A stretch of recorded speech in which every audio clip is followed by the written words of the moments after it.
Bitcoin, c'est une monnaie numérique qui fonctionne de pair à pair. D'une part, Bitcoin va permettre de pouvoir posséder réellement son argent numérique, donc la possibilité de détenir vraiment son portefeuille et ses actifs sans dépendre d'un tiers. Et la deuxième proposition, c'est Bitcoin comme réseau de paiement qui va permettre de s'envoyer de l'argent de manière indépendante et de pouvoir choisir de ne pas dépendre d'intermédiaires pour effectuer des paiements. C'est tout le mouvement des cypherpunks qui a pour objectif la protection de la vie privée en ligne. En France, la très grande majorité des gens qui achètent du Bitcoin le font parce qu'elles pensent que ça va être un moyen de gagner de l'argent, de diversifier leur patrimoine, de se protéger un peu contre l'inflation. Je vois vraiment Bitcoin comme une sorte de contre-pouvoir et de garde-fou, qui est une sorte de garantie que nos systèmes ne vont pas devenir des systèmes de surveillance massifs ou des systèmes complètement totalitaires. Si les populations ne seront pas satisfaites du système dans lequel elles sont, parce qu'il y a une mainmise trop importante, par exemple, parce qu'elles se sentent surveillées, Bitcoin fait office de contre-pouvoir et permet, je dirais, des actes de résistance. Moi, je crois que Bitcoin est vraiment essentiel dans nos sociétés aujourd'hui.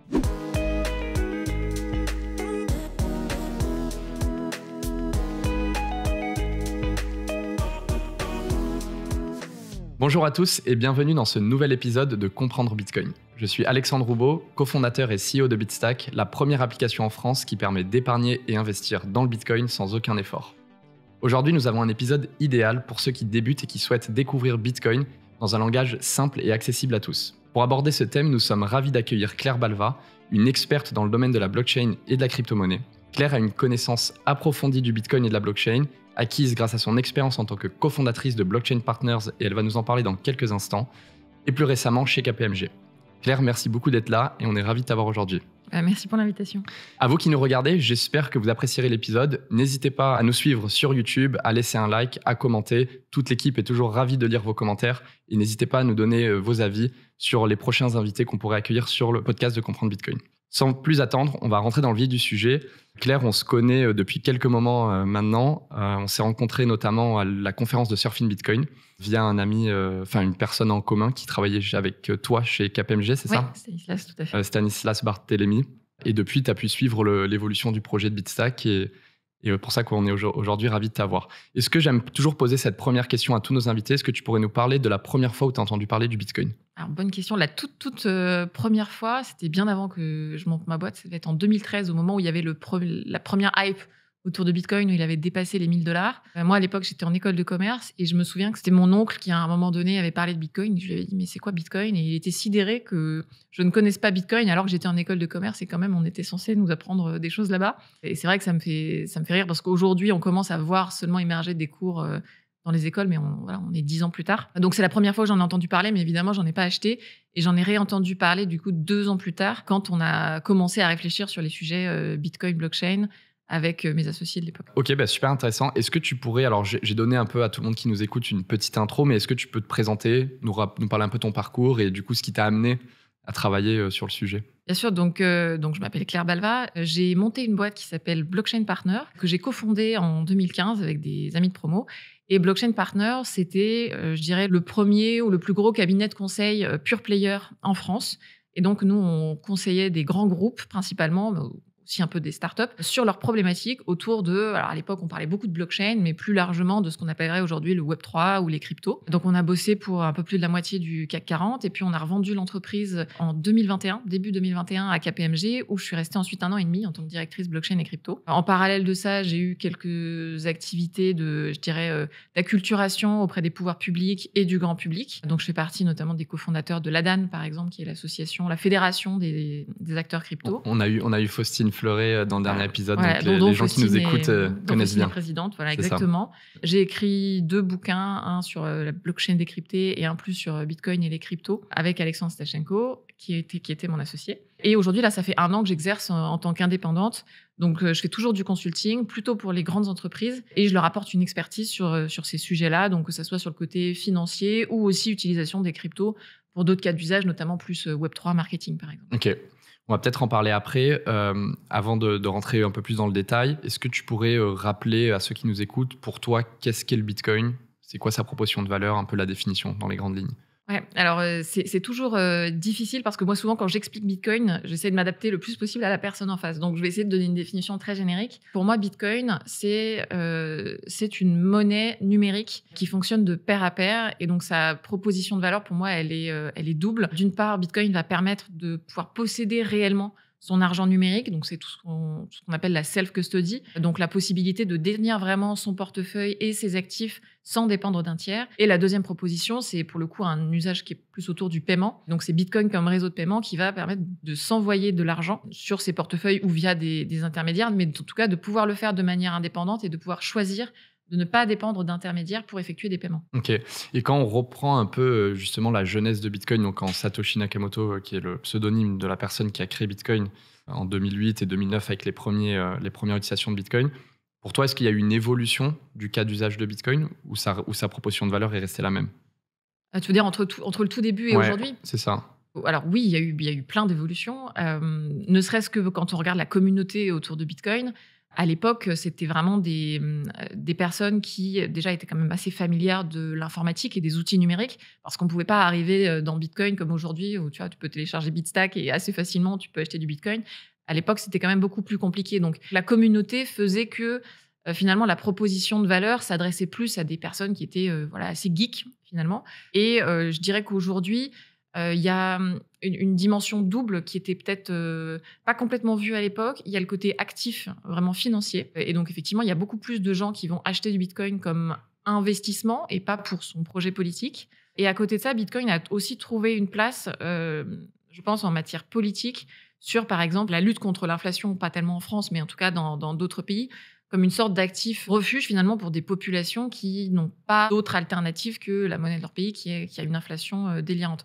Et ça, je pense qu'on l'avait pas complètement vu à l'époque. Enfin, moi, j'étais pas là, mais je suis arrivée en 2015 et je visualise quand même un peu ce que c'était à ce moment-là. Et je trouve qu'aujourd'hui, il y a à la fois une exacerbation du côté financier, c'est-à-dire qu'on voit beaucoup d'entreprises, par exemple, qui ont spéculé sur Bitcoin, ce qui n'était pas du tout le cas à l'époque. Mais on voit aussi beaucoup plus de gens s'identifier aux projets politiques, alors que finalement, à l'époque, c'était vraiment un truc de niche, de gens qui étaient soit très idéologues, mais plus sur la partie vie privée, par exemple, ou qui étaient très techniques. Ok. Et pour toi, si on essaie de se mettre dans la peau de Satoshi, c'était quoi sa motivation derrière la création de Bitcoin? C'est tout le mouvement des cypherpunks qui a pour objectif la protection de la vie privée en ligne, qui existe toujours aujourd'hui, bien sûr, mais qui n'est plus la seule composante de Bitcoin. Et d'ailleurs, on voit qu'il y a d'autres projets qui ont émergé, qui sont peut-être plus en adéquation d'ailleurs avec cette idéologie cypherpunk, qui sont des projets de crypto-monnaies beaucoup plus anonymes, tu vois, les Monero et autres. Et on voit d'ailleurs sur Bitcoin qu'il y a aujourd'hui beaucoup d'entreprises qui se focalisent sur la traçabilité des transactions, qui vont proposer de l'analyse de données là-dessus. Et donc, toute cette dimension de protection de la vie privée, même si elle existe encore avec Bitcoin aujourd'hui, elle est moindre, je trouve. Et c'est vrai que ça, c'était l'esprit de Satoshi Nakamoto au début. Ouais, c'était le cash digital anonyme.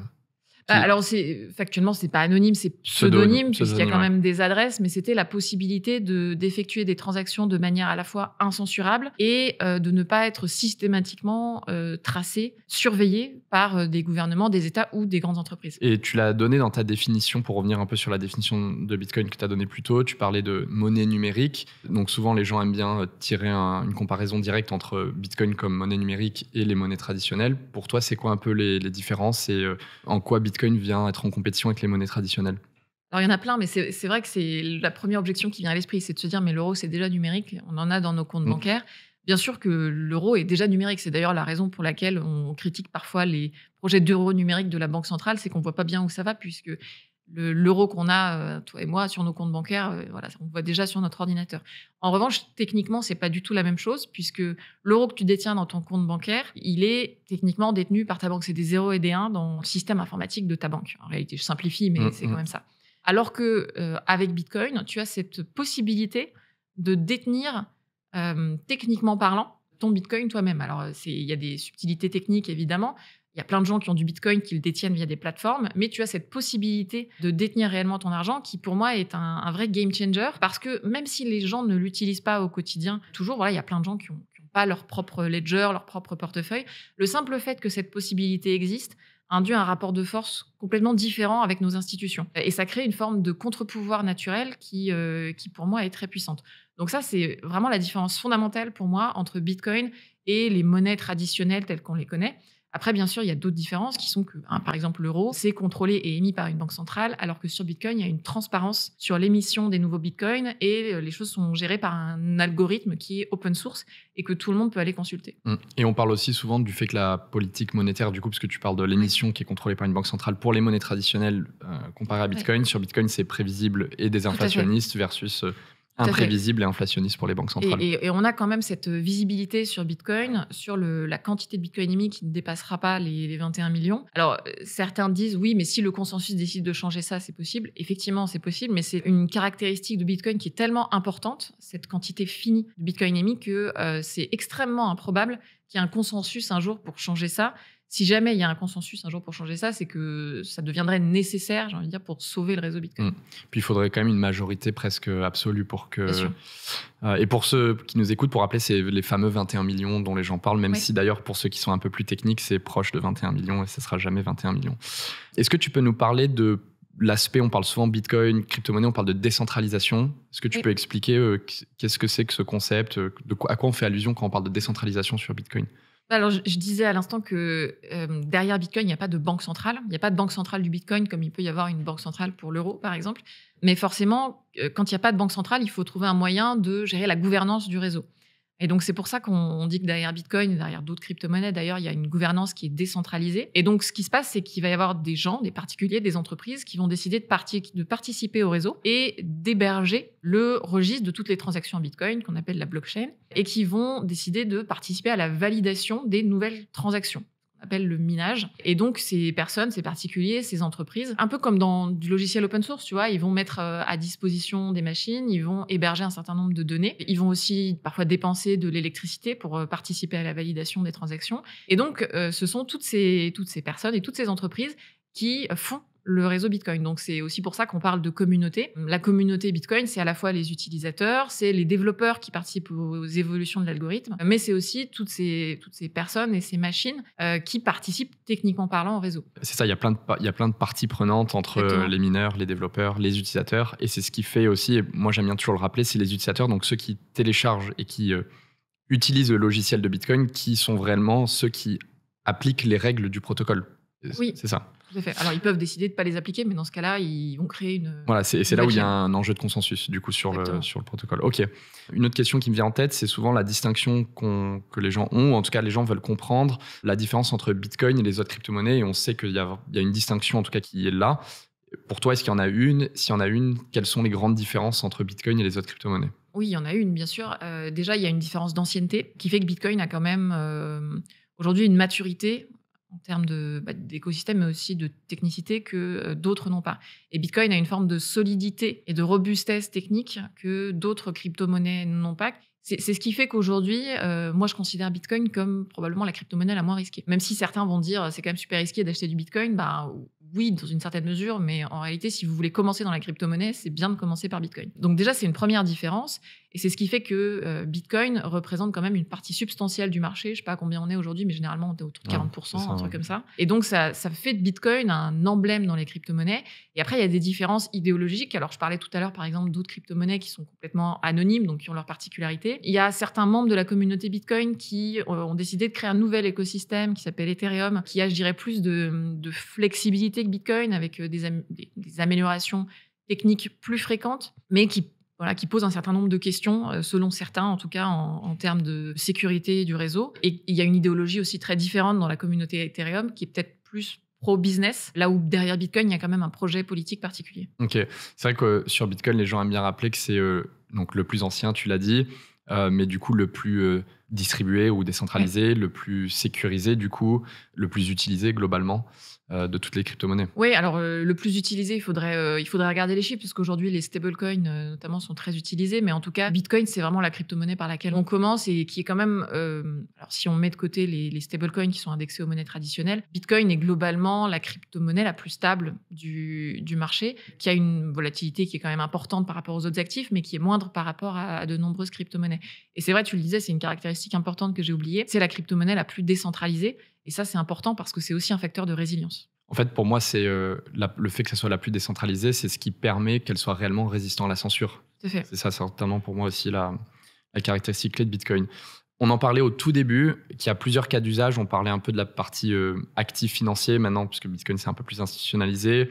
Les gens l'utilisent comme nouvel moyen d'épargne, d'investissement. Il y a aussi la partie transaction paiement.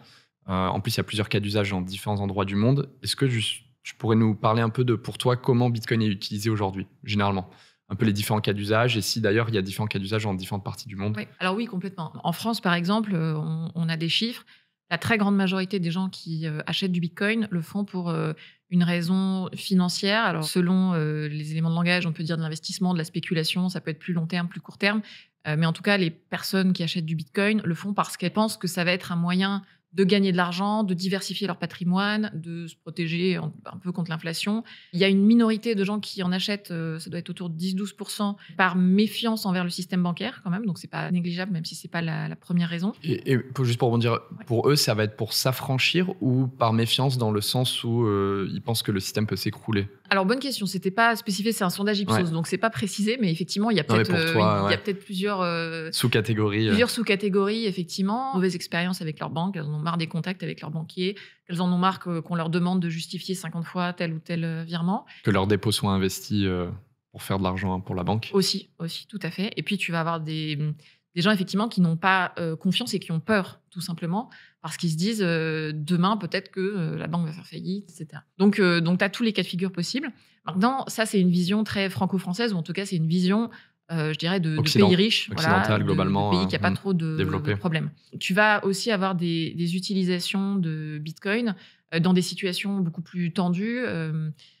Par exemple, on avait vu que lors de l'invasion de la Russie en Ukraine, il y avait eu une augmentation d'un coup du cours de Bitcoin par rapport à la monnaie ukrainienne, parce que les gens se sont rendus compte que leur système économique était vraiment en danger, qu'ils n'allaient pas pouvoir retirer leur argent dans leur monnaie locale, et donc ils se sont dit, finalement, la crypto-monnaie, c'est quand même vachement important. Et on a eu des témoignages, par exemple, derrière, de personnes ukrainiennes qui avaient migré en Suisse et qui avaient réussi à retirer de l'argent parce qu'elles avaient du Bitcoin et qu'il y avait des machines, des ATM à Bitcoin en Suisse. Donc, tu as des utilisations comme ça qui sont liées à des contextes géopolitiques très compliqués, qui sont liées à de la migration parfois, qui sont liées à ce qu'on appelle les remittances, donc le fait d'envoyer de l'argent à l'étranger à coût moindre, notamment pour des populations expatriées. Et puis, tu vas avoir l'utilisation de Bitcoin comme, je dirais, actif refuge. Alors, ça semble très paradoxal chez nous parce que, pour le coup, en France, on ne peut pas dire que Bitcoin n'est pas un actif refuge. Mais quand vous avez 300% d'inflation sur l'année, bizarrement, Bitcoin est quand même plus intéressant que votre monnaie nationale pour faire refuge. Il y avait une étude, alors je ne l'ai plus en tête malheureusement, j'en parlerai peut-être dans une autre vidéo, mais il y avait une étude qui avait été faite sur le nombre de pays pour lesquels il y avait une inflation à au moins plus de 2 chiffres et pour certains plus de 3 chiffres. Et en fait, on ne se rend pas compte, mais on parle de milliards de personnes. Bien sûr. Donc il y a un vrai cas d'usage quand même sur la partie refuge où nous, comme tu l'as dit, on ne s'en rend pas compte, mais Bitcoin est beaucoup moins volatile que la monnaie locale ou nationale pour beaucoup de pays. Et c'est vrai que dans ces pays... La tentation est très forte d'aller acheter du Bitcoin. Alors, il n'y a pas que le Bitcoin. Souvent, ces populations vont aussi se réfugier sur des stablecoins dollars, par exemple, parce que le dollar a une grande stabilité. Donc, il ne faut pas imaginer que Bitcoin est le seul actif refuge, mais ça en fait partie. Ouais. Ok. Est-ce que tu peux nous donner des... Alors, par exemple, tu parlais plutôt que tu travaillais avec des grands groupes. Est-ce qu'il y a des cas d'usage un peu plus institutionnels que tu vois sur le marché en ce moment? Parce que là, je pense qu'on parlait vraiment d'un angle un peu des particuliers qui veulent protéger leur épargne ou valoriser leur épargne ou faire des transactions pour s'affranchir ou d'autres, sur d'autres cas d'usage. Est-ce qu'il y a des cas d'usage un peu plus corporate ou un peu plus institutionnels que tu vois aussi? Alors oui, moi j'ai beaucoup bossé avec des grands comptes et c'est vrai qu'il y a plein de... Alors ils ont essayé plein de choses, les grands comptes. Par exemple, en 2015-16, on a beaucoup travaillé sur des blockchains privées qui allaient permettre, par exemple, de faire des chambres de compensation en interne pour des flux financiers, même au sein des banques, par exemple. On a travaillé sur de l'assurance indicielle, donc de l'assurance automatisée. On a même travaillé sur de la traçabilité sur blockchain. Enfin, en fait, on a bossé sur beaucoup de choses qui impliquaient une forme de gouvernance un peu décentralisée sur des cas d'usage. Dernièrement, on a aussi beaucoup travaillé sur tout ce qui tourne autour des NFT et des points de fidélité augmentés dans du marketing 2.0, on va dire, auprès d'une nouvelle audience très jeune, où finalement les entreprises se disent, il y a 10 ans, on est allé sur les réseaux sociaux pour s'adapter à une certaine population.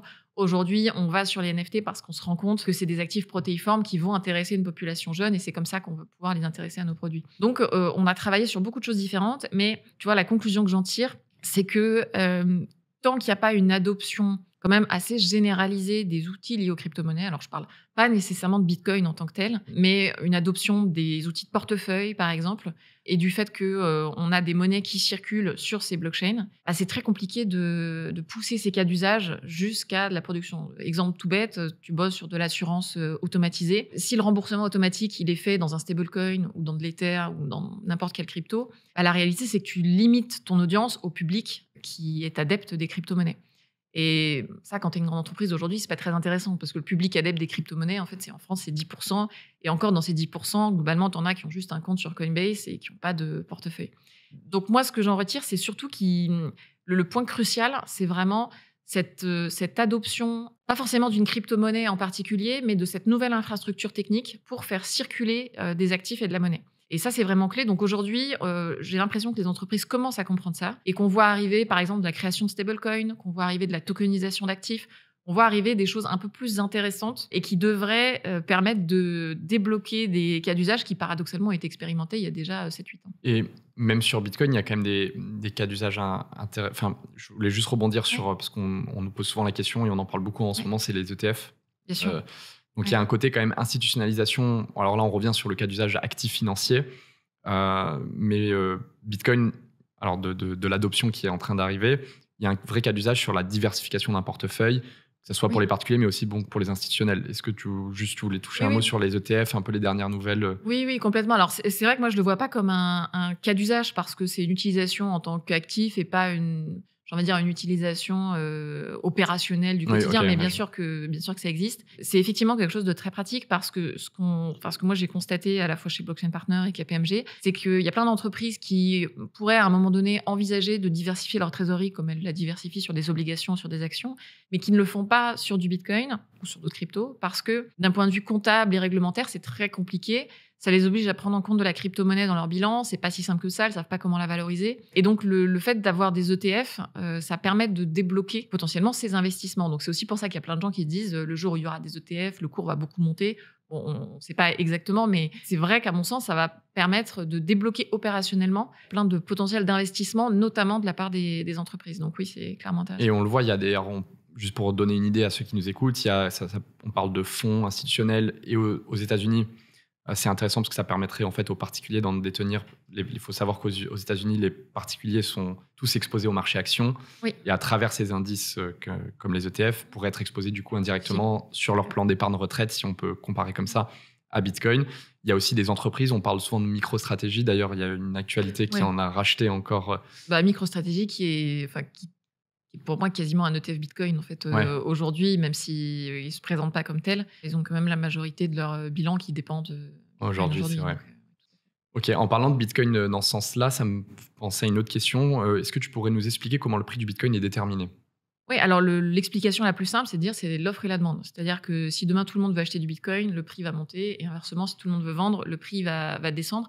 C'est pour ça qu'on retrouve sur Bitcoin parfois des mouvements d'euphorie ou des mouvements de panique qui sont similaires à ce qu'on peut voir sur les marchés actions. Ils sont peut-être amplifiés parce que, pour le coup, sur Bitcoin, il n'y a pas d'arrêt du marché. C'est-à-dire qu'on ne peut pas dire, à 20h, ça ferme. Non, là, sur Bitcoin, c'est 24 heures sur 24, c'est tous les jours. Donc, forcément, les mouvements peuvent être amplifiés dans un sens ou dans l'autre, d'autant plus que c'est un marché assez naissant. Maintenant, l'offre et la demande, comment elle est déterminée? Aujourd'hui, il y a plein de places de marché qui sont des exchanges, sur lesquels il y a des vendeurs et des acheteurs qui vont placer des ordres d'achat ou de vente. Et donc, forcément, les plateformes calculent, j'ai envie de dire de cette manière, une sorte de prix du Bitcoin à un instant T. Et il y a toujours des différentiels entre les plateformes, mais il y a des personnes, des entreprises qui se spécialisent dans ce qu'on appelle l'arbitrage. Et donc, quand il y a une opportunité d'argent à se faire parce que sur une plateforme, il y a un prix plus faible que sur une autre, ces personnes vont acheter sur une plateforme et revendre sur l'autre pour se faire de l'argent. Et donc, au final, ça harmonise au niveau mondial le prix du Bitcoin. Et donc, c'est comme ça que c'est déterminé. Donc, aujourd'hui, il y a plein de sites, que ce soit ceux des plateformes d'échange ou même des sites qui agrègent le prix du Bitcoin sur d'autres plateformes, qui vont indiquer en temps réel le prix du Bitcoin. Donc, vous pouvez le trouver assez simplement en allant sur Google, tapez prix du Bitcoin et voilà, vous allez le voir tout de suite. Et ce qui est intéressant sur Bitcoin, je pense une des particularités pour fermer la boucle avec d'autres choses qu'on a mentionnées, c'est que l'offre, elle est fixe. Du coup, c'est vraiment la demande, la fluctuation de la demande de Bitcoin qui détermine le prix du Bitcoin. L'offre est fixe, c'est-à-dire qu'il n'y a pas de... personne ne peut arriver et se dire il y a beaucoup de demandes, on va imprimer des nouveaux bitcoins et puis comme ça on va harmoniser le prix. Non, l'offre de bitcoin elle est déterminée à l'avance. Il y a un certain nombre de bitcoins qui sont émis toutes les 10 minutes Et donc ça, effectivement, ça crée une forme de stabilité sur l'offre qui fait que ça, pour le coup, ça dépend, le prix va dépendre beaucoup de la demande, ouais. On a vu, alors Bitcoin a commencé de zéro. Est-ce que, juste pour que les gens se réalisent, parce qu'on nous dit souvent, enfin moi en tout cas dans les conversations que j'ai avec pas mal de personnes, on parle souvent de « Bitcoin a récemment baissé » ou « Bitcoin a récemment monté ». Et c'est vrai qu'on parle souvent d'horizon de temps. Est-ce que tu peux nous expliquer un peu l'évolution, puisqu'on est parti de zéro, en fait finalement Bitcoin n'avait pas de cours quand ça a démarré, un peu l'évolution du cours du Bitcoin dans le temps, les différents facteurs qui ont fait que le prix est parti de zéro finalement pour atteindre aujourd'hui plus de 30 000 euros. C'est vrai qu'au début, il n'y avait pas de plateforme d'échange, donc il n'y avait pas de cours. En fait, c'était une sorte de troc. C'est-à-dire que les gens se disaient, voilà, je te file 3 bitcoins parce que tu as été sympa avec moi, ou alors je te file 3 bitcoins et puis en échange, tu me fais une pizza. Enfin, je caricature, mais il y a eu Pour la petite référence. Voilà, pour la petite référence, il y a eu un achat de pizza à 10 000 bitcoins qui effectivement est un jour emblématique. C'était la première transaction soi-disant commerciale de Bitcoin, c'est ça? Vraiment, j'envoie des Bitcoins pour obtenir un C'est ça. produit. En tout cas, c'est la première trace qu'on a de ça. Il y en a sans doute eu avant, mais c'est vrai que ça, c'est apparu sur un forum, donc forcément, on en a une trace et ça paraît tellement absurde aujourd'hui parce que c'était 10 000 bitcoins, donc ce qui aujourd'hui serait un montant énorme. Donc forcément, ça fait date dans la communauté crypto. Mais forcément, au bout d'un moment, il y a des plateformes qui se sont mises en place, donc Bitcoin a commencé à avoir un cours. Et on remarque aujourd'hui qu'il y a des sortes de cycles sur Bitcoin qui sont largement liés à l'émission monétaire qu'il y a sur Bitcoin. Je disais tout à l'heure, il y a des Bitcoins qui sont émis toutes les 10 minutes parce que les transactions sont validées par bloc. Et donc, dans chaque nouveau bloc de transaction, il y a un certain nombre de bitcoins qui sont émis. En ce moment, c'est 6,25 à peu près toutes les 10 minutes à chaque nouveau bloc. Et ce montant de bitcoin qui est émis à chaque nouveau bloc, il est inscrit dans l'algorithme depuis le début. Et on l'a dit aussi tout à l'heure, le nombre de bitcoins ne dépassera jamais 21 millions. Et donc, cette émission, elle est décroissante. Donc, c'est-à-dire qu'au début, il y avait beaucoup de bitcoins qui étaient émis. Et puis, au fur et à mesure du temps, il y en a de moins en moins. Mais il y en a de moins en moins, pas de manière linéaire. Il y a des sortes de chocs tous les 4 ans qu'on appelle le halving, ce qui en anglais veut dire division par 2. Et donc, tous les 4 ans, le montant de bitcoin émis dans chaque bloc est divisé par 2. Donc, par exemple, il y a 4 ans, c'était pas 6,25, mais c'était 12,5 bitcoins. Et quand on analyse le cours du bitcoin, effectivement, on remarque que tous les 4 ans, il y a cette espèce de cycle où, d'un coup, le cours du bitcoin flambe, et puis forcément, se régule et donc se casse la figure après, pour réatteindre un seuil qui était quand même plus haut qu'au début de la vague. Mais donc, c'est pour ça qu'il y a ces phénomènes aussi de hype et de bulle, puis de ce qu'on appelle le bear market, donc un marché qui, pour le coup, va stagner plutôt en phase descendante, ou en tout cas, il ne va pas se passer grand-chose. En fait, ce qu'on imagine, c'est que ce halving qui crée un choc sur l'offre de Bitcoin fait que l'offre, d'un coup, est plus moindre. Rare. Voilà, est plus rare, il y a moins de Bitcoin, alors que la demande, elle n'est pas divisée par 2 d'un coup. Et donc, c'est comme ça qu'on dit, le cours du Bitcoin monte à chaque halving. Alors, je vais quand même être très prudente parce que là, il y a beaucoup de gens qui vont faire des conclusions en disant, du coup, prochain halving, mi-2024. Oui, parce que j'allais dire, il y en a un bientôt. Voilà, il y en a un mi-2024, donc ça veut dire que ça va monter. En fait, on n'en sait rien. Aujourd'hui, il y a eu 3 cycles, donc on a vu 3 grandes montées. Certains experts s'accordent à dire que ça va probablement remonter un peu avec le nouveau halving. On voit quand même que chaque montée est moins impressionnante que la précédente. Alors, c'est difficile à voir quand on regarde les graphiques en valeur absolue, parce que si vous regardez un graphique sur le prix du Bitcoin, vous allez avoir l'impression que ça valait rien jusqu'en 2017, et que depuis, il y a eu une espèce de hype incroyable en 2021, alors qu'en fait, si on regarde de manière proportionnelle, donc avec des échelles logarithmiques par exemple, on voit bien qu'en proportion, ça augmente moins. C'est-à-dire que, par exemple, la bulle de 2017, le prix du Bitcoin était passé de moins de 1 000 $ à 20 000 $. Et on voit que sur la dernière bulle qui a eu lieu, on est plutôt passé de moins de 20 000 $ à 60 000, donc une multiplication par 3 et pas par 20. Donc, il ne faut pas imaginer qu'avec le prochain halving, on va avoir une bulle extraordinaire et que d'un coup, vous allez faire x10 sur vos bitcoins. Ce ne sera probablement pas le cas. Donc, je ne voudrais pas que des gens en achètent en masse parce que j'ai dit ça et que ça va augmenter. Mais c'est vrai que le plus probable, c'est que cette division par 2 recrée de nouveau un petit choc sur l'offre et que ça favorise, je dirais, une montée du cours à ce moment-là, qui ensuite sera de nouveau probablement suivie d'une baisse. Et du coup, alors même si c'est pas le message qu'on veut faire passer, mais de manière générale, si quelqu'un veut acheter du Bitcoin, comment ça se passe aujourd'hui? Quelqu'un en France qui veut acheter du Bitcoin. Aujourd'hui, il y a plein de places de marché différentes qui vont vous proposer des expériences utilisateurs relativement simples. Donc, il y a quand même une chose à savoir, c'est que c'est un univers qui est réglementé. Donc, vous ne pouvez pas arriver et en 3 clics acheter du Bitcoin. Il va quand même falloir donner des informations sur votre identité, donc donner une pièce d'identité, procéder à un certain nombre de vérifications, un peu comme quand vous ouvririez un compte bancaire sur une banque, par exemple. Mais ça va quand même assez vite. Et ensuite, vous pouvez acheter du Bitcoin avec votre carte bleue ou en faisant un virement bancaire. Donc, il y a plein de solutions différentes. Moi, je recommande chaudement de s'orienter vers une plateforme qui est enregistrée PSAN auprès de l'AMF, donc prestataire de services sur actifs numériques. parce que c'est une garantie en termes de sécurité et de fiabilité de cette plateforme. Et ce que je recommande aussi, c'est de faire, parce que vous proposez très bien chez Bitstack, c'est-à-dire du DCA, qui est un investissement lissé dans le temps. Parce que souvent, les gens qui investissent sur Bitcoin me disent « Mais c'est quoi le bon moment pour acheter des Bitcoins ? Est-ce que je dois acheter maintenant ? Est-ce que je dois attendre un mois ? Mais si ça baisse, mais si ça monte, comment je fais ?» En fait, la meilleure manière, c'est de se dire vous épargnez un petit peu chaque mois. Ça peut être un montant très faible, ça peut être se dire voilà, vous mettez 5 € chaque mois dans Bitcoin. Si vous n'avez pas les moyens de mettre plus, c'est juste une petite diversification de votre épargne. Et ça se fait très facilement avec Bitstack, avec certains autres aussi. Et je trouve que c'est une manière saine de gérer l'investissement parce que ça évite de tomber dans le trading un peu facile qui peut être dangereux et qui peut amener certains à gagner beaucoup ou à perdre beaucoup surtout, alors qu'ils ne connaissent pas vraiment le sujet et les différentes cryptos. Au passage, j'en profite pour vous présenter Bitstack, l'application qui permet d'épargner et investir en Bitcoin sans aucun effort. Comment ça marche ? C'est très simple. Il suffit de télécharger l'application, connecter son compte bancaire, et Bitstack arrondit ensuite toutes vos dépenses du quotidien à l'euro supérieur et investit automatiquement la petite monnaie en Bitcoin. Par exemple, un café acheté 2,60 € est arrondi à 3 € et les 40 centimes de différence sont automatiquement investis en Bitcoin. C'est simple, ludique et indolore. Vous pouvez aussi acheter et vendre du Bitcoin instantanément à partir de 1 €. Téléchargez l'app sur les App Store dès maintenant et saisissez le code promo qui s'affiche juste ici pour gagner 5 € en Bitcoin. Et pour un peu fermer la boucle avec, disons, quelqu'un qui maintenant détient du Bitcoin depuis un certain temps, est-ce qu'il peut en faire quelque chose ? Est-ce qu'il peut aller payer dans un magasin aujourd'hui ? Alors, il peut, mais très honnêtement, c'est pas le plus simple, c'est pas le plus facile. Enfin, voilà, moi, j'ai du Bitcoin, mais la vérité, c'est que je paye en magasin avec ma carte bleue classique. Aujourd'hui, il y a quand même des services de carte bleue, effectivement, qui vous permettent de payer en Bitcoin dans le sens où c'est une carte bleue qui va être proposée par la plateforme Psan, par exemple, que vous utilisez et qui va prélever votre compte, entre guillemets, de Bitcoin pour payer et pour que le commerçant reçoive des euros. Donc, vous ne payez pas réellement en Bitcoin, dans le sens où le commerçant, lui, ne reçoit pas des Bitcoins, mais c'est un moyen quand même d'utiliser vos Bitcoins pour du paiement si vous le souhaitez. Et il y a quelques commerçants en France qui acceptent le Bitcoin vraiment en moyen de paiement, mais si on est un peu honnête, c'est vraiment une minorité. Ça reste niche, ouais. Juste pour rebondir sur 2 petits points, effectivement, en fait, aujourd'hui, je pense que les gens préfèrent conserver leur Bitcoin, en fait, Oui. et dire je vais dépenser ma monnaie fiat, ma monnaie traditionnelle, mes euros, puisque finalement, ça prend pas de la valeur. Et plutôt sur de l'épargne, je vais garder mes bitcoins puisque potentiellement ça prend de la valeur dans le temps. Aujourd'hui, surtout en France, on le voit comme un actif vraiment de diversification du portefeuille. Donc, il n'y a pas vraiment de raison de le dépenser, même si Bitcoin se veut aussi être un réseau de paiement. Donc, ça peut être c'est un actif que je vois comme protéiforme qui peut être utilisé pour du paiement si on en a envie, si on en a besoin. Mais je recommande d'ailleurs, c'est vrai que ça reste très niche, mais j'invite tout le monde à regarder, parce que je pense nous on est à Paris, mais pas qu'à Paris, je pense dans d'autres villes c'est le cas. Il y a quelques commerçants qui acceptent du Bitcoin réellement. Oui. Donc c'est pour ceux qui veulent essayer. Puis ça donne une idée aussi de comment Bitcoin peut être utilisé comme vraiment un réseau de paiement.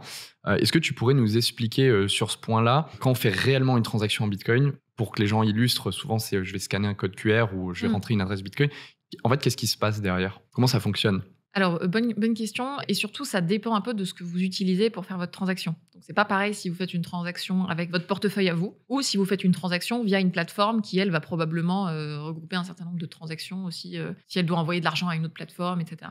Mais on va prendre le cas le plus simple. Vous avez un portefeuille, vous voulez envoyer de l'argent à votre direct, copain, ouais. Voilà, en direct. En fait, votre transaction, à ce moment-là, elle va être mise dans une espèce de groupe de transactions en attente sur le réseau, donc qui s'appelle le mempool, qui est une sorte de vraiment. C'est une mémoire en fait, Exactement, une mémoire de transaction. Une sorte de mémoire de toutes les transactions en attente. Et ce qui se passe, c'est que, on l'a dit tout à l'heure, il y a plein de gens, de mineurs notamment, qui participent au réseau, qui participent à la validation des nouvelles transactions. Et donc ces mineurs vont aller piocher. Alors quand je dis ils vont aller piocher, c'est pas des êtres humains qui décident ça à la main, évidemment, c'est des machines, mais ces machines vont aller prendre des transactions dans ce groupe des transactions en attente et vont créer un nouveau bloc de transactions à valider. Quand il n'y a pas beaucoup de transactions en attente, ils les prennent toutes. S'il y a énormément de transactions en attente, peut-être que la vôtre ne passera pas dans le prochain bloc. Mais en fonction des frais, d'ailleurs, ils sont rémunérés par les frais de transaction. Exactement, évidemment, les mineurs ont un incentive économique, donc ils vont aussi aller piocher les transactions où il y a le plus de frais pour se rémunérer le plus cher possible. Et donc, si vous êtes pressé, vous avez intérêt à mettre beaucoup de frais. Si vous n'êtes pas pressé, vous pouvez mettre très peu de frais. Et donc, votre transaction qui est mise dans ce nouveau bloc à valider, les machines vont tourner. Et à un moment, un des mineurs va dire, moi, j'ai un nouveau bloc qui fonctionne selon des critères de résolution d'équations cryptographiques. Les autres vont regarder ce qu'il a fait, vont dire, ouais, effectivement, ton bloc fonctionne bien. Et puis, ils vont tous s'accorder sur une version du bloc à ajouter à ce fameux registre, à cette blockchain. Et c'est à ce moment-là que tous les mineurs vont adapter leur version du registre pour ajouter ce nouveau bloc. Et donc, à partir de là, la transaction est effectuée. Et donc, vous allez voir apparaître sur votre interface la transaction comme effectuée. Alors évidemment, aujourd'hui, il y a un certain nombre de services qui vont vous permettre de voir ça beaucoup plus rapidement, sans forcément attendre les 10 minutes. Certains qui, au contraire, vont attendre qu'il y ait plusieurs blocs ajoutés pour être bien sûr que votre transaction est passée. Donc, ça peut varier selon les services que vous utilisez. Mais dans tous les cas, ce qui se passe derrière, c'est ça. C'est-à-dire des transactions en attente, des mineurs qui créent des blocs, un bloc qui est validé et tout le monde qui est d'accord sur une nouvelle version du registre. Et si je peux me permettre de juste rajouter une chose pour que les gens comprennent bien, quand on parle de la création du bloc et qu'un bloc est validé, en fait, toutes ces équations mathématiques, on simplifie beaucoup pour ceux qui nous écoutent, c'est de s'assurer en fait, qu'il n'y ait pas ce qu'on appelle la double dépense et que en fait, on retrace tout l'historique pour s'assurer que la personne qui dépense ses bitcoins a bien ses bitcoins. Alors, il y a deux choses. Il y a le fait de vérifier que vous inventez pas des bitcoins. C'est quand même un point très important. Ça, c'est vérifié à la fois par les mineurs, mais c'est vérifié aussi par tous ceux qui ont le logiciel. Tous ceux qui ont le logiciel, tous ceux qui ont le registre, qui hébergent ce registre. Et ça peut être vérifié par tout le monde, en fait, puisque le registre est transparent sur Internet, vous pouvez y avoir accès. En revanche, il y a aussi une forme de sécurisation du réseau qui est propre au minage, qui n'est pas tellement liée à cette vérification de la double dépense, mais qui va permettre de faire en sorte qu'il n'y ait pas n'importe qui puisse arriver sur le réseau avec son téléphone et dire moi aussi je vais participer à la validation du réseau et moi aussi je vais proposer un nouveau bloc et je vais pouvoir valider un nouveau bloc. Non, il y a une sorte de coût à l'entrée, de barrière à l'entrée qui est une dépense énergétique nécessaire pour résoudre une équation qui en fait n'a pas de sens en tant que telle, mais qui va permettre de mettre d'accord tout le monde puisque c'est une équation mathématique qui est en fait assez basique mais que vous ne pouvez résoudre qu'en testant toutes les combinaisons possibles. Et ça, ça fait que finalement, les mineurs qui vont faire le plus d'investissement en termes de consommation, pas de consommation d'énergie, mais d'efficience énergétique, je dirais plutôt, vont avoir une chance de trouver la solution plus vite et donc d'être ceux qui vont valider plus régulièrement des blocs. Donc, vous ne pouvez pas arriver juste avec votre téléphone demain et miner des bitcoins, c'est pas possible. Il y a une sorte de coût à l'entrée qui n'existait pas au tout début de Bitcoin, donc le réseau était beaucoup moins sécurisé qu'aujourd'hui. Mais voilà, aujourd'hui, il faut cette dépense énergétique pour sécuriser le réseau. Donc pour récapituler, et tu me corriges si je me trompe, on a donc quelqu'un qui part de son téléphone qui veut effectuer une transaction en Bitcoin. La transaction est envoyée dans cet espace de mémoire en attente. Les mineurs piochent dedans et font une dépense énergétique qui sécurise le réseau au passage et qui crée une barrière, un coût ou une barrière à l'entrée. Et ce bloc, une fois créé, est envoyé à tous ceux qui ont le registre du réseau de Bitcoin. Ce registre Bitcoin hébergé sur leur ordinateur, donc qui ont le logiciel de Bitcoin, qui, eux, valident que ça respecte bien toutes les conditions du protocole. Voilà. Grossièrement, c'est ça le... Alors, les techniciens qui écoutent vont forcément trouver des choses à redire, mais globalement, c'est ça. Globalement, en tout cas, pour qu'on comprenne un peu la chaîne opérationnelle du protocole. On a parlé du paiement. Aujourd'hui, un peu la même question que je t'ai posée, mais sur la partie sécurisation. D'ailleurs, nous, on le voit aussi chez Bitstack. Il y a beaucoup plus de gens aujourd'hui qui se posent la question de comment sécuriser eux-mêmes leur Bitcoin. Comment ça marche? Qu'est-ce que ça veut dire? Tu veux dire héberger soi-même son portefeuille? Ouais, voilà. Par exemple, j'achète du Bitcoin sur Bitstack ou sur n'importe quelle autre plateforme et je me pose cette question de dire OK, je comprends un peu le principe de Bitcoin, que je peux posséder réellement moi-même mes Bitcoins et les sécuriser moi-même. Qu'est-ce que ça veut dire? Quelles sont les étapes? Comment je peux faire ça? Oui, alors le truc de puriste que je ne recommande pas, mais qu'il faut connaître quand même, qui est ce que faisaient les gens au début, c'est ce qu'on appelle le paper wallet, donc le portefeuille sur papier, où en fait vous allez simplement avoir un papier sur lequel vous allez indiquer votre clé privée en quelque sorte. Donc vous aurez au préalable créé vous-même votre adresse Bitcoin avec la clé privée qui correspond sur des sites internet qui vont vous permettre de le faire. Et vous conservez votre mot de passe sur un papier et vous allez envoyer vos bitcoins de Bitstack, par exemple, à cette adresse. Et donc, sur cette adresse-là, dont vous êtes le seul à posséder la clé privée, il y aura vos bitcoins. Je déconseille cette méthode, en tout cas pour les débutants, parce que les gens ont tendance à ne pas prendre soin des petits bouts de papier qui traînent chez eux. Et en plus de ça, vous avez un bout de papier qui traîne, donc ça veut dire que d'autres personnes peuvent le voir, peuvent prendre une photo et donc avoir accès à vos bitcoins aussi. Mais il faut savoir qu'il y a un certain nombre de gens et de puristes qui utilisent encore cette méthode aujourd'hui. Je dirais que la façon la plus simple désormais de gérer ça, c'est soit d'acheter un ledger, notamment. Alors, c'est un certain coût. Je crois que les premiers doivent être à une cinquantaine d'euros. Donc, si vous avez que 50 euros de Bitcoin, ça vaut peut-être pas la peine de le faire. Mais à partir d'un certain montant, ça vaut la peine d'avoir son propre portefeuille. Et donc là, ça ressemble un peu à une clé USB. et vous la branchez à votre ordinateur et vous avez un petit logiciel, donc vous suivez les étapes et ça vous permet d'avoir à la fois un code PIN, ce qui est quand même plus pratique qu'une très longue suite de chiffres et de lettres à retenir, et vous avez une phrase de sauvegarde, comme une sorte de code PUC, vous savez, sur votre téléphone, donc qui vous permet de récupérer quand même vos accès à vos bitcoins si vous avez oublié le code PIN de la clé. Donc ça, c'est une méthode assez pratique que moi j'utilise, que beaucoup de gens utilisent dans la crypto, qui vous permet de stocker vos bitcoins et d'autres crypto-monnaies aussi. Je parle de Ledger parce qu'ils sont français, mais je sais qu'ils ont aussi quelques concurrents. Et désormais, on voit arriver des portefeuilles dits numériques qui vous permettent de stocker vous-même vos bitcoins sans forcément avoir un hardware, donc avoir un dispositif physique. Alors, ces portefeuilles existent un peu plus sur d'autres cryptos que Bitcoin, hein, sur Ethereum notamment, il y en a beaucoup. On connaît particulièrement MetaMask, mais il y en a plein. Mais c'est assez intéressant parce que ça vous permet d'avoir accès quand même assez facilement à vos bitcoins, par exemple, sur votre téléphone, de pouvoir les dépenser aussi un peu plus facilement, avec parfois des systèmes de gardiens où vous allez nommer des gardiens de votre entourage en disant, bah voilà, si je perds mon téléphone, par exemple, il y a telle et telle personne qui peuvent attester que j'ai bien besoin de récupérer mes fonds. Donc, il y a des systèmes comme ça qui commencent à exister, mais ça reste en évolution et en recherche. Voilà, ça fait probablement qu'1 ou 2 ans qu'on voit ces portefeuilles-là arriver. Ok, très clair, un peu pour les bonnes pratiques ou en tout cas comment démarrer. Je voulais rebondir sur un autre sujet, un peu, en fait, je pense à toutes les bonnes pratiques sur acheter, sécuriser. Globalement, tu parlais tout à l'heure de favoriser les plateformes SAN. Oui. Ça me fait rebondir sur le fait qu'il y a un cadre réglementaire aujourd'hui qui existe. Parce que souvent, et encore aujourd'hui malheureusement ou pas, on pense que Bitcoin n'est pas du tout régulé, que c'est encore le Far West. Est-ce que tu pourrais nous rappeler dans les grandes lignes, on a eu Faustine qui nous en a bien parlé en détail, mais dans les grandes lignes, quel est le cadre réglementaire? Qu'est-ce qui existe? Comment ça fonctionne? Qu'est-ce que ça implique? Oui, alors, je vais le rappeler, mais il faut bien voir qu'il est en évolution En puisque, plus, ouais. on va avoir un durcissement du cadre réglementaire qui est prévu depuis longtemps et une harmonisation à l'échelle européenne.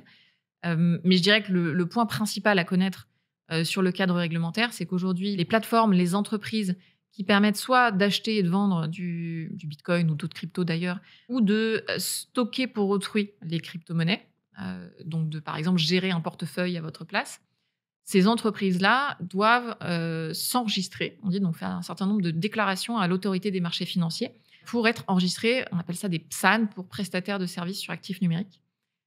Et donc il y a un certain nombre de choses qui sont vérifiées, notamment tous les sujets autour de la lutte anti-blanchiment qui sont nécessaires pour l'enregistrement. Et là, on va avoir un durcissement pour passer d'un enregistrement à un agrément, avec notamment des exigences en matière de cybersécurité, de fonds propres, d'assurance, etc. Et globalement, on s'approche petit à petit d'une réglementation qui ressemble à celle du monde bancaire, même si on n'est pas exactement au même niveau que la réglementation bancaire. Mais dans tous les cas, voilà, les plateformes qui sont en France doivent avoir cet enregistrement. Il y a un certain nombre de plateformes étrangères sur lesquelles vous pouvez acheter des crypto-monnaies qui ne sont pas enregistrées PSAN en France. Ça ne veut pas dire qu'elles ne sont pas sécurisées, mais ce que ça veut dire en revanche, c'est que s'il y a un problème avec cette plateforme, ça va être très difficile, en tout cas, d'engager une action juridique parce que si la plateforme elle est basée aux États-Unis ou aux Bahamas ou je ne sais où, les avocats vont pas pouvoir aller poursuivre facilement cette plateforme-là. Et donc, c'est pour ça que moi, j'encourage largement à s'orienter vers des plateformes enregistrées PSAN en France. On n'est pas soumis tous aux mêmes exigences en fait, réglementaires. Globalement, c'est ça qu'on dit, c'est Exactement. entre une plateforme enregistrée PSAN en France et une plateforme, enregistrée ou non dans un autre pays. Chacun a C'est ses ça. exigences propres C'est ça. et je pense que c'est important de le rappeler que la France et nous d'ailleurs, c'était une des décisions pourquoi on a lancé Bitstack en France, a un des cadres les plus stricts, si je me Oui. trompe, c'est ça? Oui, en fait, la France a mis en place un cadre très tôt, beaucoup plus tôt que d'autres pays. Parce qu'il y a des avantages et des inconvénients, hein. L'avantage principal, c'est que déjà, on a servi je pense, de source d'inspiration à plein d'autres pays. Ça fait de nous une sorte de standard à l'international, ce qui est très bien. Ça apporte un certain nombre de protections auprès des consommateurs. En revanche, c'est pas ça qui va dissuader des fraudeurs d'aller faire des arnaques s'il faut. Je veux dire, si quelqu'un n'est pas PSAN et a une activité au fin fond d'une cave sur les cryptos, il va pas forcément être détecté ni poursuivi. Donc c'est pour ça que ce qui est bien, c'est vraiment d'aller voir la liste des plateformes PSAN et de se fier à cette liste-là. OK. Et pour rappel, du coup, qu'on peut trouver sur internet, on tape liste, Liste de des PSAN, AMF, PSAN, AMF. voilà, vous fouillez sur le site et vous allez Il y a trouver. une liste blanche et je crois même qu'il y a une liste noire pour ceux qui ne sont Oui, pas c'est assez enregistrés. récent, il me semble, OK. mais il y a effectivement une liste noire qui n'existait pas il y a 3-4 ans, mais maintenant il y en a une. OK. Pour prendre un peu, et on va arriver vers la fin de l'interview, mais pour prendre un peu de recul, pour toi, un peu, c'est quoi l'impact que Bitcoin peut avoir sur la société, sur notre système financier, si on se projette, déjà, on voit l'évolution qu'il y a eu, qui est déjà pas mal sur les 13 dernières années. Voilà, si on se projette un peu, c'est quoi l'impact que Bitcoin peut avoir Et qu'est-ce que ça peut changer concrètement pour les gens? Moi, je vois vraiment Bitcoin comme une sorte de contre-pouvoir et de garde-fou, qui est une sorte de garantie que nos systèmes ne vont pas devenir des systèmes de surveillance massifs ou des systèmes complètement totalitaires. Parce que si les populations ne sont pas satisfaites du système dans lequel elles sont, parce qu'il y a une mainmise trop importante, par exemple, parce qu'elles se sentent surveillées, Bitcoin fait office de contre-pouvoir et permet, je dirais, des actes de résistance. Donc, parfois, ce que ça veut dire aussi, ça nécessite d'accepter que Bitcoin soit utilisé pour des causes qui ne sont pas celles qu'on soutient. C'est utilisé par les gentils et les méchants, si je fais un schéma très basique. Mais pour moi, c'est un élément vraiment de santé de nos sociétés parce que ça empêche les autorités, les personnes qui sont au pouvoir, de faire trop n'importe quoi. Parce que s'il y a des dérives trop importantes, Bitcoin est là. Et donc, moi, je ne souhaite pas forcément que Bitcoin réussisse et soit adopté partout, même si c'est une des possibilités. Parce que finalement, si nos systèmes traditionnels, si nos intermédiaires fonctionnent bien, on n'aura pas trop besoin de Bitcoin. Alors effectivement, c'est un actif financier intéressant, hein, mais au quotidien, on pourra s'en passer et on pourra rester sur des paiements en euros, par exemple. En revanche, si Bitcoin a énormément de succès, ce que ça veut dire, c'est soit qu'il y a une sorte je dirais, d'accord implicite international sur le fait que voilà, les banques centrales sont dépassées, qu'elles n'arrivent pas à suivre technologiquement. Et dans ce cas-là, il n'y aura pas que Bitcoin. En fait, il y aura plein d'autres crypto-monnaies, il y aura des stablecoins. Donc, ce n'est pas nécessairement Bitcoin qui émergera en tant que tel. Pour moi, si Bitcoin émerge vraiment en tant qu'actif, c'est qu'il y a eu des problèmes, pour le dire très franchement, ce qui n'est pas du tout impossible non plus. Mais c'est ma conviction et c'est pour ça que moi, je crois que Bitcoin est vraiment essentiel dans nos sociétés aujourd'hui. D'où le garde-fou que tu mentionnes. Ouais. Et on parle souvent aussi certaines personnes parlent de Bitcoin comme potentielle réserve de valeur un peu mondiale, un peu comme le rôle que le dollar US joue aujourd'hui. Est-ce que ça, c'est quelque chose Oui, c'est un point intéressant d'ailleurs qu'on développe un peu dans notre livre, c'est qu'aujourd'hui, les États-Unis ont encore une place prégnante à l'international avec une monnaie qui est utilisée comme monnaie de référence partout dans le monde. Alors, on peut s'en contenter, mais on peut aussi se dire c'est quand même pénible de toujours dépendre des États-Unis qui ont en plus des règles d'extraterritorialité qui sont assez pénibles et qui font qu'ils peuvent poursuivre n'importe qui partout sur la planète parce que cette personne a utilisé leur monnaie. Et donc, l'utilisation de Bitcoin serait probablement bénéfique pour le commerce international parce qu'on utiliserait une monnaie qui ne dépend pas d'un État, qui n'est pas assujettie à un État. Exactement. Donc, je trouve que ça, c'est un cas d'usage intéressant aussi. Ok. On est presque à la fin. J'ai 2 dernières questions pour toi. Déjà, est-ce que tu donnerais quel conseil tu donnerais? On en a donné plein, on a donné des bonnes pratiques. Mais pour conclure, quel conseil tu donnerais à quelqu'un qui a entendu parler du Bitcoin? C'est souvent le cas de beaucoup de gens encore. On disait il n'y a que 10% potentiellement de Français qui en ont déjà acheté. Pour les 90% qui a entendu parler du Bitcoin à la télé ou n'importe où, un ami, qu'est-ce qu'on leur conseille? Comme ressource, tu veux dire ou... Alors, ouais, comme ressource, ou voilà, c'est quoi un peu la démarche à suivre si on est curieux, on veut en apprendre plus? Qu'est-ce qu'on fait? Sur Bitcoin spécifiquement, ce que je conseillerais, c'est déjà, il y a un site qui s'appelle bitcoin.fr, qui est super, qui explique le Bitcoin, qui a plein d'articles, qui donne aussi d'ailleurs des actualités, des événements, qui fait des liens vers d'autres vidéos, etc. Donc, c'est un super site pour se renseigner, qui est tenu par des gens qui connaissent extrêmement bien le sujet. Il y a un reportage d'Arte qui est sorti il y a 2 ans, il me semble, on en a parlé tout à l'heure, qui est extrêmement bien fait aussi, qui s'appelle Le Mystère Satoshi. En 3 épisodes, je crois, si je dis pas de bêtises. Ou 6 épisodes, il me semble. Enfin, vous verrez, il y a plusieurs épisodes. Mais je confirme aussi, très bien fait. Qui est vraiment très, très bien fait et qui explique aussi toute la culture de la communauté, toute l'idéologie qu'il peut y avoir derrière ce projet. Et voilà, c'est un reportage qui traite vraiment bien du sujet. Et je conseille évidemment aussi le livre que j'ai écrit avec Alexandre qui s'appelle Bitcoin et crypto-monnaie facile. Pour ceux qui nous écoutent, alors qui est vous le verrez facilement pas, identifiable par sa couleur. Mais Bitcoin et crypto-monnaie facile, comprendre les monnaies numériques et leurs enjeux économiques et politiques. Ouais, c'est un livre qui s'adresse vraiment aux débutants, qui n'est pas technique, qui parle. Alors, on parle de Bitcoin pendant, je dirais, le premier quart du livre, et après, on part aussi sur d'autres crypto-monnaies, sur les enjeux culturels et politiques. Et on a écrit ce livre avec Alexandre parce que nous, on a fait plein de conférences ces 7 dernières années. On a essayé vraiment d'expliquer les crypto-monnaies avec pédagogie. Et souvent, les gens nous disaient, mais est-ce que vous avez un livre à nous conseiller? Et on était souvent bloqués parce qu'on se disait, mais les livres qui existent, c'est soit des livres qui rentrent beaucoup dans la technique, donc peu accessibles, soit des livres qui parlent de trading et de comment se faire de l'argent. Et nous, on voulait vraiment quelque chose qui n'était ni technique, ni trop financier. Donc voilà, on a écrit ce livre-là. Et je pense que c'est une belle réussite parce que voilà, ceux qui l'ont lu m'en ont dit plutôt du bien. Ok, super. Merci beaucoup. Merci on arrive à la fin de cet épisode de Comprendre Bitcoin. J'espère que ça vous aura plu et que cet épisode aura été riche d'enseignements pour vous. Un grand merci à toi, Claire, Merci. pour avoir partagé ton expertise, ton expérience, un peu les bonnes pratiques. Ça a été un plaisir de t'avoir avec nous aujourd'hui. Pour ceux qui nous ont regardés, on espère que vous avez trouvé cet épisode aussi instructif que passionnant.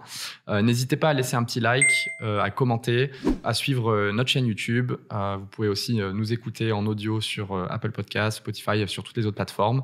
Laissez des commentaires parce que toute l'équipe adore lire vos messages. Nous, on les lit tous. Si vous nous donnez des conseils, si vous avez des invités que vous aimeriez voir sur Comprendre Bitcoin, ça nous donne des idées. Et comme d'habitude, aussi, si vous avez des idées de thèmes ou de sujets abordés, n'hésitez pas à nous le laisser savoir. N'oubliez pas de vous abonner. Encore une fois, merci à toi, Claire. Bonne journée. À bientôt. D'ici là, prenez soin de vous et on se retrouve dans 2 semaines pour le prochain épisode.